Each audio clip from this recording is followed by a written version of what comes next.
Bienvenue sur Africa 24 dans cette nouvelle édition de l'information. Voici les titres de l'actualité. L'investiture du nouveau président élu Mahamat Idriss Déby au Tchad. Le dirigeant tchadien a prêté serment ce jeudi. Il conserve les rênes du pays après avoir dirigé la transition pendant 3 ans.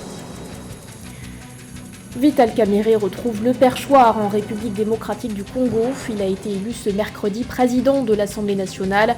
Il succède à Christophe Mbosso qui occupe désormais le poste de deuxième vice-président. Et puis l'Union européenne épinglée par une enquête journalistique. L'UE est soupçonnée de financer chaque année l'abandon de migrants dans le désert par le biais d'opérations clandestines. Une enquête réalisée notamment par le collectif Lighthouse Reports qui s'est appuyé sur le témoignage de plus de 50 migrants.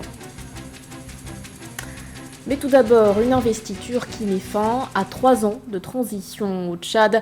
Le président élu Mahamat Idriss Déby a prêté serment ce jeudi pour un mandat de 5 ans. Pour l'occasion, une cérémonie était organisée au Palais des Arts et de la Culture de N'Djamena. Dans son discours d'investiture, le nouveau président élu s'est notamment engagé à renforcer la démocratie. Séverin Douque. À 40 ans, Mahamat Déby Itno prend officiellement les rênes du pouvoir au Tchad. Conformément à la Constitution, il a solennellement prêté serment ce jeudi 23 mai 2024 à N'Djamena après sa victoire proclamée de l'élection présidentielle du 6 mai par le Conseil constitutionnel le 16 mai 2024 avec 61% des suffrages exprimés. La cérémonie d'investiture marque surtout un retour à la normalité constitutionnelle telle que souhaitée par le peuple tchadien. Mahamat Idriss Déby salue la patience et l'amour de son peuple pour la paix. Une mention spéciale aux Tchadiens épris de paix qui ont rendu cet exploit du retour à l'ordre constitutionnel une réalité palpable. Je tiens à vous exprimer mon infinie gratitude pour la confiance que vous m'avez accordée en me confiant la destinée de notre cher et beau pays. Désormais, je suis le président du Tchad, le président des Tchadiens de tous les horizons et de toutes les sensibilités. Au chapelet des challenges que le président démocratiquement élu du Tchad devra surmonter, il y a la lutte contre le djihadisme, le renforcement de la démocratie, mais surtout le développement infrastructurel et industriel qui devrait notamment permettre au pays de booster sa croissance. Des défis pour lesquels le président tchadien invite ses compatriotes à s'investir pour les surmonter ensemble. Nous devons nous surpasser pour renforcer notre démocratie et bâtir un Tchad nouveau, résolument tourné vers un développement intégré et harmonieux. Ce retour à la normalité constitutionnelle ouvre la voie à un avenir pour notre nation. Je sais que vous attendez ce nouveau départ avec beaucoup d'espoir légitime. Je vous comprends parfaitement. Soyons tous acteurs, individuellement et collectivement, engagés pour réaliser ces changements tant espérés. Le général Mahamat Déby, qui dirige ce pays d'Afrique centrale depuis le début de la période de transition en avril 2021, après le décès en fonction de son père, l'ancien chef de l'État, le maréchal Idriss Déby Itno, bénéficie désormais de la confiance du peuple tchadien pour un mandat de 5 ans renouvelable une fois. L'Assemblée nationale s'est dotée d'un nouveau président en République démocratique du Congo. Vital Kamerhe a retrouvé le perchoir à l'issue d'une élection tenue ce mercredi. Une fonction qu'il a déjà occupée sous la présidence de l'ancien chef d'État Joseph Kabila. Son élection n'a pas créé la surprise. Il était l'unique candidat en lice désigné par l'Union sacrée de la nation à l'issue d'une primaire organisée en avril dernier. Les précisions de Eugène Schéma. Vital Kamerhe, 65 ans, président de l'Union pour la nation congolaise et député national de Bukavu dans le Sud Kivu, a été élu le 22 mai 2024 à la présidence de l'Assemblée nationale de la République démocratique du Congo. Il succède à Christophe Mbosso Kodiapwanga, 82 ans. Vital Kamerhe retrouve un poste qu'il avait occupé entre décembre 2006 et mars 2009 sous l'ex-chef d'État Joseph Kabila. Dans son premier discours comme président de l'Assemblée nationale, Vital Kamerhe a dénoncé le soutien aux groupes armés à l'Est et les ravages causés par ces derniers à l'instar du M23 et placé le retour de la paix et de la sécurité comme un impératif en RDC. Personne n'ignore que la République démocratique du Congo fait face actuellement à une agression féroce dans sa partie est causée par le Rwanda et l'Ouganda. L'urgence de restaurer la paix et la sécurité et de stopper définitivement cette guerre injuste que nous subissons ainsi que toutes les atrocités qui s'ensuivent s'imposent. Le nouveau président du bureau de l'Assemblée nationale, élu par 371 voix sur 407 votants, était candidat unique pour le compte de l'Union sacrée de la nation, composée d'une coalition de partis politiques favorables au président de la République Félix Tshisekedi et qui représente la majorité parlementaire à l'Assemblée nationale. La valorisation des ressources naturelles de RDC, qui possède officiellement plus de 50% des réserves mondiales connues de cobalt, est présentée également comme une priorité à l'Assemblée nationale.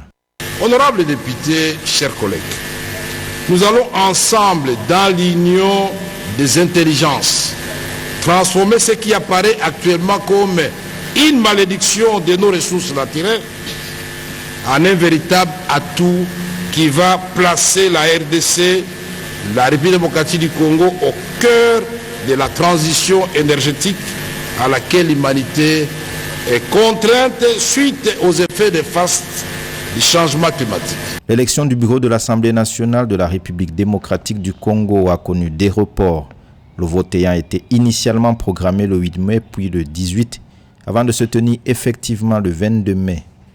La formation du bureau définitif de la Chambre basse ouvre la voie à la formation du gouvernement après les élections législatives et présidentielles du 20 décembre 2023. Vital Kamerhe devrait quitter à cette occasion son poste de vice-premier ministre, ministre de l'économie nationale de RDC, qu'il occupe depuis mars 2023 pour se consacrer à l'Assemblée nationale. En dehors du président, le bureau de l'Assemblée nationale compte 3 hommes et 3 femmes, 5 des 6 personnalités ayant été proposées par la majorité parlementaire. L'actualité nous emmène également en Guinée, où le procès du massacre du 28 septembre se poursuit. Ce 22 mai, l'heure était au réquisitoire du ministère public. Le procureur Al-Gassimou Diallo a requis la réclusion criminelle à perpétuité contre Moussa Dadis Camara et 6 autres responsables. Il a par ailleurs demandé au tribunal de condamner l'ancien homme d'État pour des faits, je cite, de crimes contre l'humanité par meurtre, assassinat, torture, séquestration, viol et responsabilité de supérieur hiérarchique. Pour l'heure, les familles des victimes devront faire encore preuve de patience pour obtenir justice. Avant le verdict des juges, les plaidoiries de la défense débuteront le 27 mai. Elles devraient s'étendre sur plusieurs jours. C'était en décembre 2022, les États membres de l'Union européenne s'accordaient sur un mécanisme d'ajustement carbone aux frontières, une taxe imposée aux entreprises européennes qui importent des marchandises à forte intensité carbone.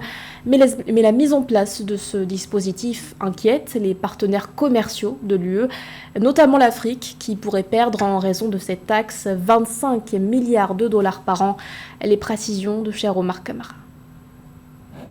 Pour la Banque africaine de développement, BAD, la nouvelle taxe carbone aux frontières de l'Union européenne pourrait limiter considérablement les progrès du commerce et de l'industrialisation de l'Afrique en pénalisant l'augmentation des exportations à valeur ajoutée, notamment l'acier, le ciment, le fer, l'aluminium et les engrais. Selon le président de la BAD, Akinwumi Adesina, avec les pénuries énergétiques de l'Afrique et sa forte dépendance aux combustibles fossiles, en particulier les diesel, cela signifie que l'Afrique sera une fois de plus obligée d'exporter des matières premières vers l'Europe, ce qui conduira encore davantage à la désindustrialisation en Afrique.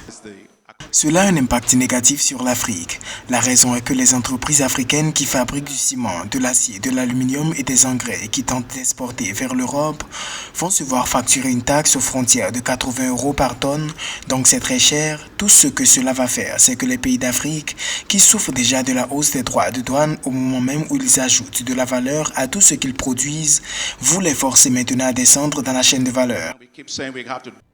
Le docteur Adesina souligne que l'Afrique est déjà négligée dans la transition énergétique mondiale. Selon le président de la BAD, l'Afrique n'a reçu que 60 milliards de dollars, soit 2% des 3 000 milliards de dollars d'investissements mondiaux dans les énergies renouvelables au cours des 2 dernières décennies, Une tendance qui aura désormais un impact négatif sur sa capacité à exporter de manière compétitive vers l'Europe.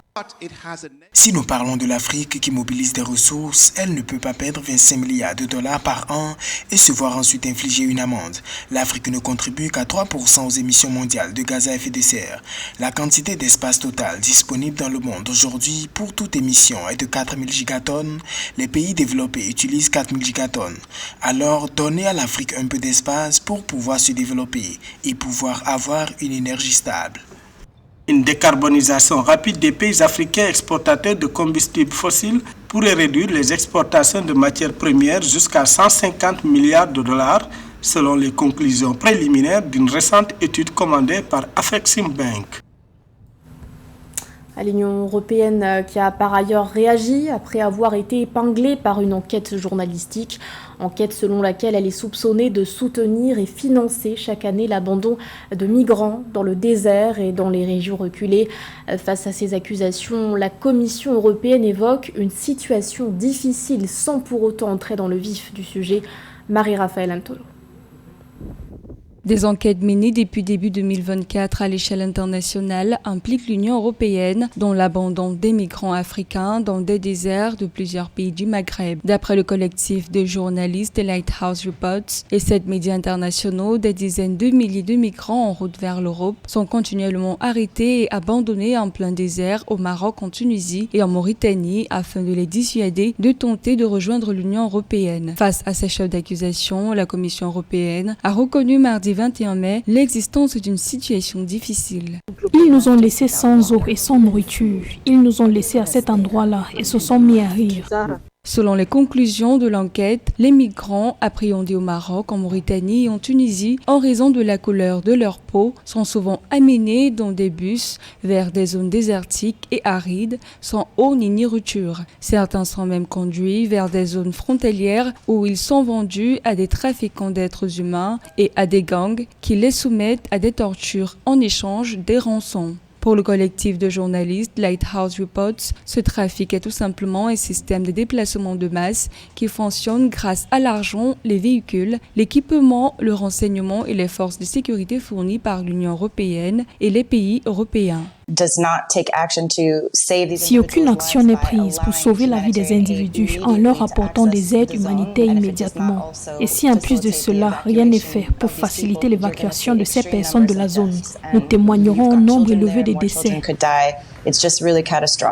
L'enquête du collectif de journalistes Lighthouse Reports indique ainsi le caractère systémique et raciste des pratiques de maintien des migrants africains, sachant que l'Union européenne a conclu des accords avec certains pays, dont la Tunisie, le Maroc et la Mauritanie, pour la gestion de leurs frontières par l'entremise du Fonds fiduciaire d'urgence. Ce fonds avait été lancé par l'Union européenne en 2015 après un flux important de migrants venant pour la plupart d'Afrique subsaharienne. C'est plus de 400 millions d'euros que ces pays partenaires ont reçus de l'Union européenne pour gérer les flux migratoires. Les actions de l'Union européenne pour contenir les migrants subsahariens laissent penser que ces derniers constituent le plus grand nombre de migrants en Europe, ce qui est inexact selon diverses données. D'après le Centre d'études stratégiques de l'Afrique, les Africains ne représenteraient que 8,2% de l'ensemble des migrants en Europe.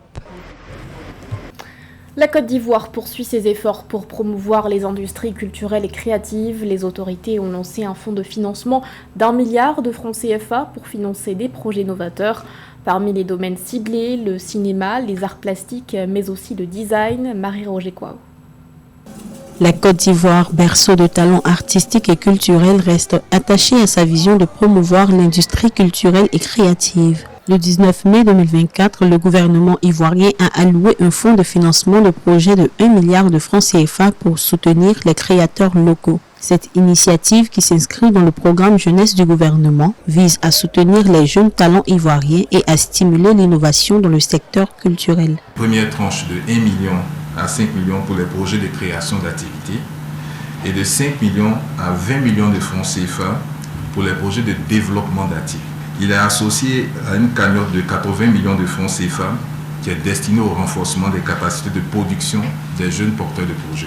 La Côte d'Ivoire se positionne comme un hub des industries culturelles et créatives en Afrique francophone.